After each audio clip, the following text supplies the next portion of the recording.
एक गांव में एक वैश्या रहती थी। तो वैश्या का गांव के बाहर घर होता था और एक बगीचा था। तो एक संत मंडली निकली। तो उन्होंने पूछा कोई एक बगीचा ऐसा एकांत शांत हो जहां हम अपने ठाकुर जी विराजमान करके आरती और भोग लगाए, फिर रात्रि हो रही है, रात्रि रुक के सुबह चले जाएंगे। तो कुछ लोग संतों का उपहास करने वाले होते हैं। तो उनका सबसे बढ़िया बगीचा वो गांव किनारे बैस्या वाले बगीचे को बताया। वहां पहुंचे तो बगीचा तो सुंदर था ही, क्योंकि वो सुंदर सजा करके रखती थी, तभी तो लोग लुभायमान होकर आते थे। उसमें ठाकुर जी विराज, अब देखो न जाने कौन से गुण पर दयानिधि जी जाते हैं। ठाकुर जी विराजमान किए, बस शुरू ही आरती, घंटा, प्रार्थना, जय जयकार, कीर्तन। वैश्य अपने दुखंडे पर चढ़ करके देखा कि अरे मेरी इस वाटिका पे संत भगवान। तो संत दरस जी में पातक टरे, दर्शन मात्र से पाप नष्ट होते संतों के।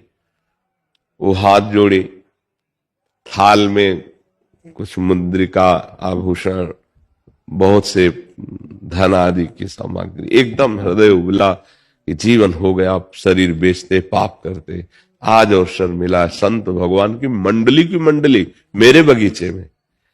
गई, दूर से प्रणाम किया कि मैं नीच हूं, नजदीक जाने लायक नहीं हूं। और ऐसे थाल रखी, उसमें आभूषण, अंगूठी, रुपया, पैसा, ऐसे सब।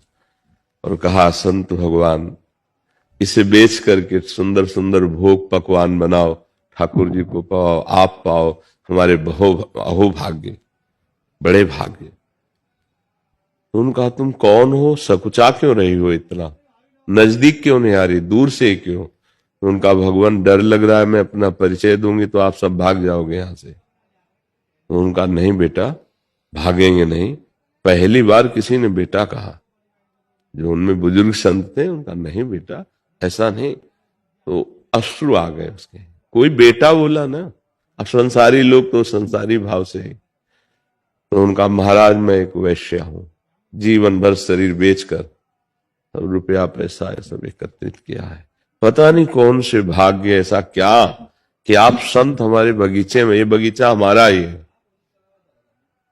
तो उनका हम लोग तो नहीं खा सकते तुम्हारा धन, हम लोग तो नहीं खा सकते, पर हम उपाय बताते हैं, तुम्हारा परम मंगल हो जाएगा। तो उनका भगवान आज आपके दर्शन से मैं नियम लेती हूं, कभी भी वैश्यावृत्ति अब नहीं करूंगी।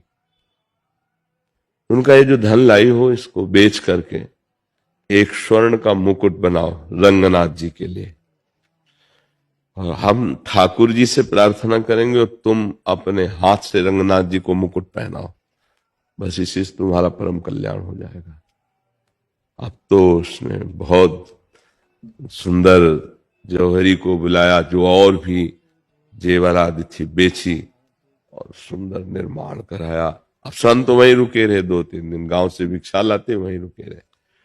रंगनाथ जी के वहां तो पुजारियों ने निषेध कर दिया कि वैश्या और फिर अपने हाथ से चढ़ाएगी, ऐसा नहीं हो सकता।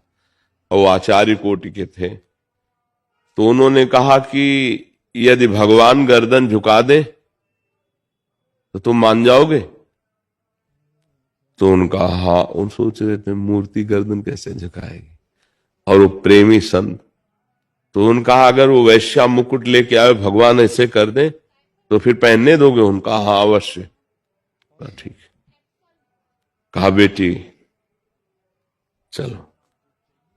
क्या संतों की कृपा, कहां अब कहां हजारों लोग इस बात के लिए आश्चर्यचकित थे कि वैश्या और मुकुट पहराएगी ठाकुर रंगनाथ जी में। ये लिखित हम बात सुना रहे हैं आपको, भक्तमाल जी की लिखित बात। तो अब जे भी चली तो उसे मासिक धर्म हो गया। और रुक गई।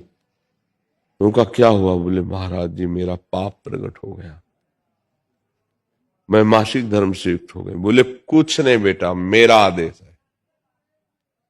पुजारी उनका अब तो ऐसा हो ही नहीं सकता। बोले देखो रंगनाथ जी की तरफ, ठाकुर जी अपनो परण विसार भगत को पूरो परण निभाऊं। ठाकुर जी तत्काल वैश्या ने मुकुट रखा, शरीर छूटा, भगवान के धाम को गई। एक चेष्टा ने भगवत प्राप्ति करा दी। तो आप निराश क्यों हो रहे हैं? आप अपनी करनी को पीछे की मत सोचो, आप भगवान की कृपा को सोचो और आगे अच्छी करनी करें। अभी बच्चे हो, अभी आप एक महान बन सकते हो।